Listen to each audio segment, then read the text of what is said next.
Euphoria is not just showing people making bad choices anymore. It is showing what happens when those choices become identities. And this episode makes that painfully clear, because almost every major character is no longer just struggling. They are transforming. Cassie is becoming a performance. Nate is becoming pure manipulation. Maddie is becoming emotional survival in human form. And the line between reality and breakdown feels thinner than ever. Hey, what's up everyone? Come back to Breakdown Epic. Just to let you know, this video will contain spoilers. Now, this episode feels like a major shift in what Euphoria is actually trying to be. It is not just about messy relationships, addiction, or people making self-destructive choices in the moment. In my opinion, this episode pushes the show much further into something psychological. It becomes a story about identity loss, exploitation, and the way power reshapes people until they become exaggerated versions of their worst instincts. And the clearest example of that is Cassie. On paper, Cassie is winning. Her online career is exploding. Her attention is growing. Her audience is huge. Her opportunities are bigger than ever. But emotionally, she feels emptier by the minute, and that contrast is what makes her storyline so disturbing. The more validation she receives from the outside world, the less grounded she becomes internally. That giant fantasy sequence says everything. It is not just there to look surreal. It is showing us how fame is changing the way she sees herself. She is no longer processing life like a real person. She is beginning to experience herself like an image, a spectacle, a fantasy object. And when a character starts living through attention instead of emotion, that is usually when the collapse is already underway. Personally, I think this is one of the darkest Cassie episodes the show has done, because it strips away any illusion that this online success is empowering her in a healthy way. It is not giving her stability, it is giving her a bigger stage to fall apart on. That also connects to one of the strongest theories around this episode, which is that Cassie has basically inherited a darker version of Kat's old storyline. And honestly, I can see why people think that. The themes line up. Internet visibility, sexual performance, online validation, turning attention into identity. But where Kat's version of this story had more irony and curiosity, Cassie's version feels much sadder and far more self-destructive. It's like the show took that framework and pushed it into emotional horror.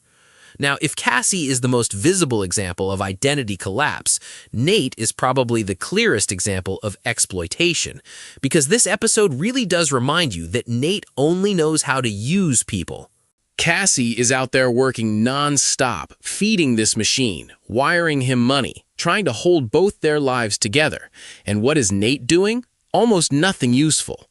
He is still operating from the same place he always has: survival, control, self-interest. And what makes that even tragic is that Cassie keeps reading dependency as love. She thinks helping him means the relationship still has meaning, but from the outside, it is obvious he is draining her, emotionally, financially, psychologically. He is not lifting her up. He's living off her while pretending the relationship still has some romantic center. In my opinion, Nate is almost beyond toxic at this point. He is not just damaging, he's corrosive. He turns every relationship into a resource. Now let's talk about Maddie, because I actually think her storyline is one of the smartest parts of the episode. At first, she seems like the calm one, the composed one, the person who knows exactly what she is doing while everyone else spirals around her. But I don't think the episode is showing us peace. I think it is showing us emotional shutdown. Maddie is not above the chaos. She has detached from it, because that is the only way she knows how to survive it. That is a huge difference, and honestly, I found that more tragic than empowering, because what looks like confidence may actually be exhaustion. What looks like control may really just be someone refusing to feel anything because feeling everything would destroy them. Then the episode deepens that through the more unsettling material connected to Alamo and the larger environment around her. Those scenes are loaded with vague threat, criminal energy, and a sense that Maddie is closer to something very dangerous than she fully understands. The so-called inventory scene is one of the most disturbing examples because it reduces women to numbers, products, pieces of value to be sorted and used. It is the show being brutally direct about how these industries work. Fame, sex, influence, business, it all starts merging into one dehumanizing system.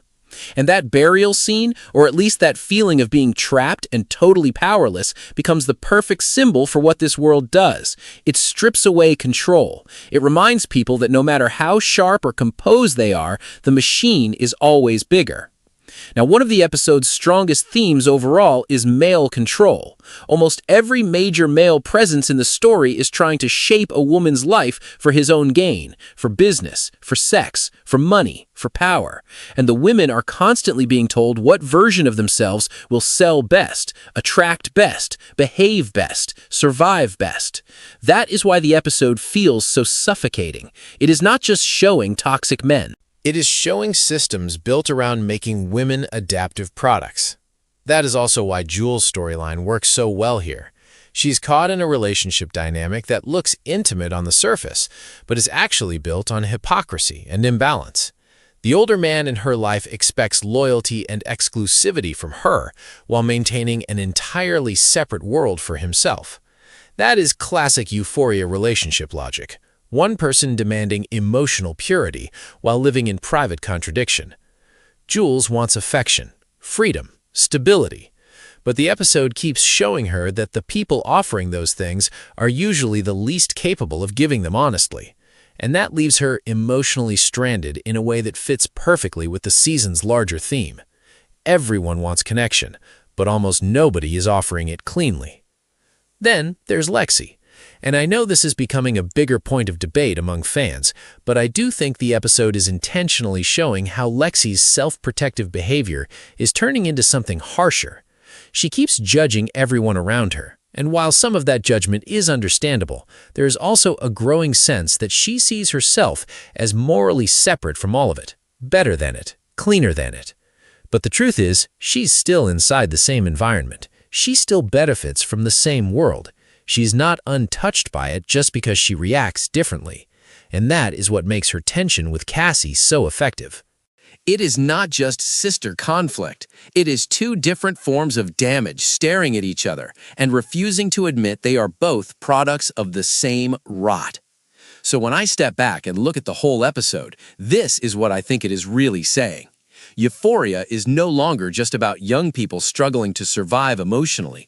It is becoming a psychological study of what happens when fame, dependency, exploitation, and power start replacing identity itself.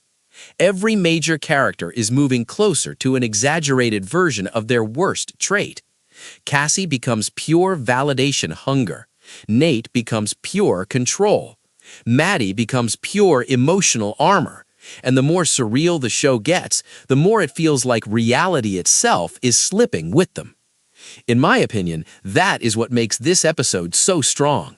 It is not just messy, it is thematically locked in. But anyway, that is my breakdown of this Euphoria episode, and why I think it pushes the show into much darker territory moving forward. If you enjoyed this video, make sure to like, subscribe, and let me know in the comments. Do you think Cassie is headed toward a full breakdown first, or is Nate still the most dangerous collapse waiting to happen? I'll catch you in the next one.